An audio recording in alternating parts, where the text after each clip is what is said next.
University जाएं, ये करें, डिसीजन लें, अकेले मूवी देखने जाएं। ऐसी फंस गई जिंदगी।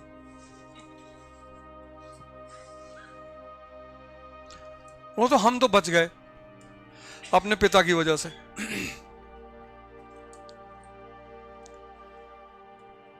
हम तो बच गए, हमारे फादर ने हमको बचा लिया। बोले पढ़ना मत, नहीं तो बर्बाद हो जाओगे।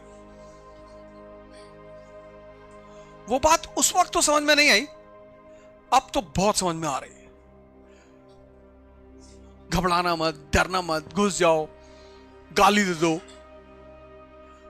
तब लगता था कि यार, क्योंकि दूसरे घर जाते थे तो उनके पेरेंट्स कहते थे कि देखो अगर आईआईटी नहीं निकला ना तो चमड़ी उतरवा लेंगे तुम्हारी।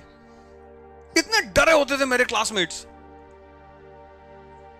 अगर मैं उनसे कह दूं कि आज क्लास नहीं जाएंगे, बंक मार, माय फादर विल किल मी।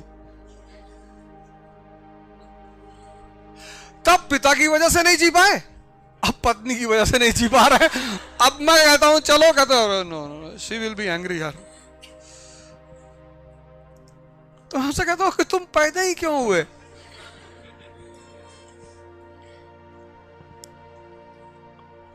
नौकरी में बॉस परेशान कर रहा है, घर में बीवी कह रही 8 बज गए, कहां हो?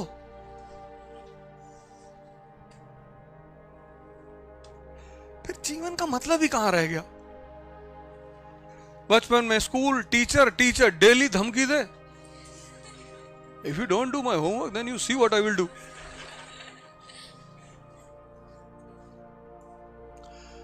Why you are staring that girl? और क्लास में बैठना एकदम स्ट्रेट देखना है, स्ट्रेट, इधर उधर तो देखना ही नहीं।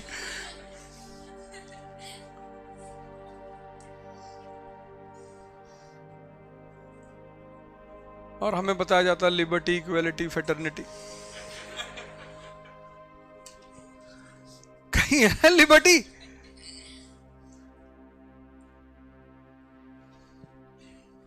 पर हम तो भैया सोशलाइजेशन मेरे फादर ने ऐसी कर दी, टीचर उचर हमसे बोलते ही नहीं थे।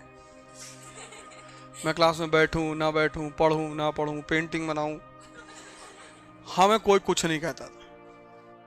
बस सब ये सोचते थे कि this man will be a waste, ये जिंदगी में कुछ नहीं कर पाएगा, और सब खुश रहते थे। Now they feel proud of being my teacher. I am also proud of them.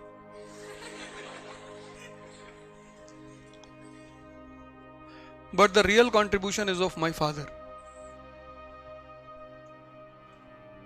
पता नहीं, शायद उस आदमी को पता था कि जिंदगी में लड़ाई चलेगी हमेशा, इसलिए अगर तुम्हारे अंदर हिम्मत नहीं है तो तुम नहीं लड़ पाओगे। अब नासा ने प्लूटो को प्लैनेटरी सिस्टम से बाहर निकाल दिया, बोला Pluto is not a planet. Pluto पे कोई फर्क नहीं पड़ता। प्लूटो को क्या पता है तुमने रखा कि निकाल दिया? उसको क्या पता कि मिलियन लाइट ईयर्स दूर धरती पे बैठे लोगों ने मुझे प्लैनेट मानने से इनकार कर दिया। मस्त है प्लूटो, वो सूरज के चक्कर काट रहा जैसे पहले का। वो दुखी थोड़ा हो गया कि अब मैं नहीं काटूंगा सूरज के चक्कर, तुमने मुझे प्लैनेट क्यों नहीं मानते हो? प्लूटो पे कोई फर्क नहीं पड़ा। तुम पे इतना फर्क पड़ता है, इतना, बात बात पे फर्क पड़ता है तुम पे। और सोसाइटी यही चाहती है कि तुम पे बात बात पे फर्क पड़े।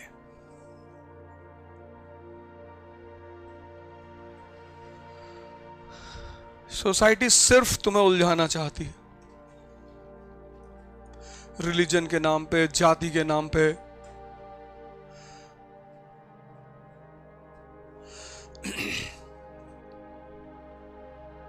पर जब तुम फंसते हो जिंदगी में, तब काम तुम्हें कोई नहीं आता, कोई अजनबी ही काम आता है जो ना तुम्हारी जाति का होता है और ना तुम्हारी रिलीजन का होता है। जब मैं फंसा जिंदगी में तो मुझे 3-4 ऐसे लोगों ने मदद की जिनका मुझसे कुछ भी लेना देना नहीं था, उसमें एक जितेंद्र सिंह लड़का था अहमदाबाद का, उसका पैसा आज तक मैंने नहीं दिया।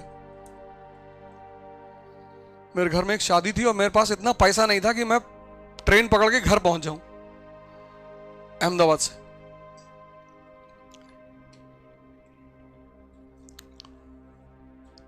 तो एयरफोर्स में था वो, मुझे पता था ये जॉब करता है एयरफोर्स में। तो मैंने उससे कहा, मैंने कहा यार मुझे कुछ पैसों की जरूरत है। उसने कहा अरे सर बिल्कुल, बोलो कितना चाहिए। मैंने कहा यार 20,000 रुपए चाहिए, ला के दे दिया, और आज तक मांगा ही नहीं।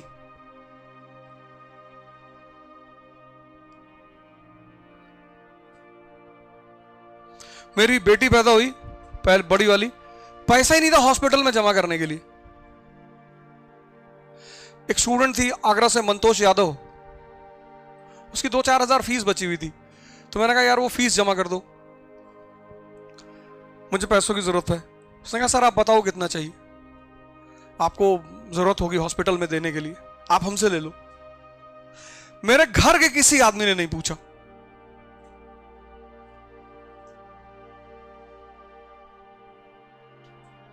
मेरे घर जो फैमिली मेंबर्स है किसी ने नहीं पूछा।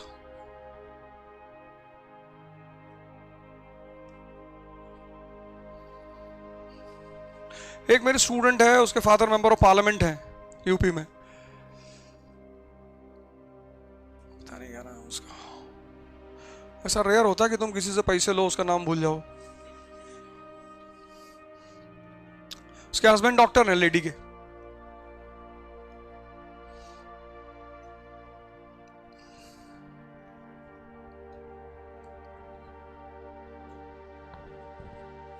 चलो कल बता देंगे। वैसे भी फ्री में तो आना नहीं उसे, है तो नाम मां से ही यार। लेकिन मेरे कहने का मतलब यह है कि जब तुम फंसते हो जिंदगी में, तो जो सो कॉल्ड जो लोग होते हैं वो तुम्हारे जो बहुत करीबी माने आते हैं, उनमें से कोई तुम्हारे साथ नहीं खड़ा होता। हमेशा अजनबी लोग खड़े होते हैं, अनजान लोग खड़े होते हैं।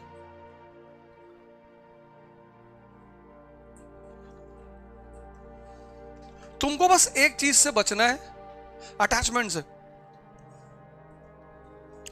जितना डिटैच होते चले जाओगे उतना डायनेमिक होते चले जाओगे। कोई फर्क नहीं पड़ता, अपनी शादी को छोड़कर किसी की शादी में मत जाओ।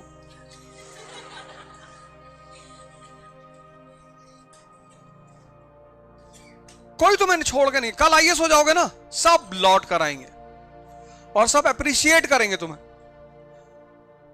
कि यार अच्छा हुआ तुम शादी में नहीं आए थे, खाना भी लड़की वालों ने अच्छा नहीं बनवाया था, और मुझे तो बाद में बहुत अच्छा लगा कि तुम नहीं आए। तुम एक बार सत्ता में आओ तो कोई कुछ कहेगा ही नहीं, सब लौट कर तुम्हारे पीछे आएंगे सब। ये तुम्हें चिंता होती है ना कि मैं वहां नहीं जाऊंगा तो ये हो जाएगा, मैं यहां नहीं जाऊंगा तो ये हो जाएगा, कुछ नहीं होगा।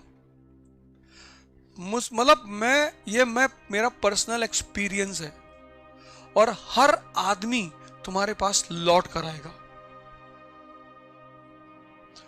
और ज्यादा प्यार लेकर आएगा, बोरे में भर के,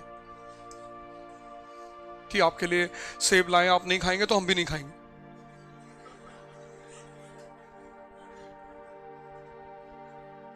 तुमको बड़ा अजीब सा लगा कि अरे कहां थे 15 साल।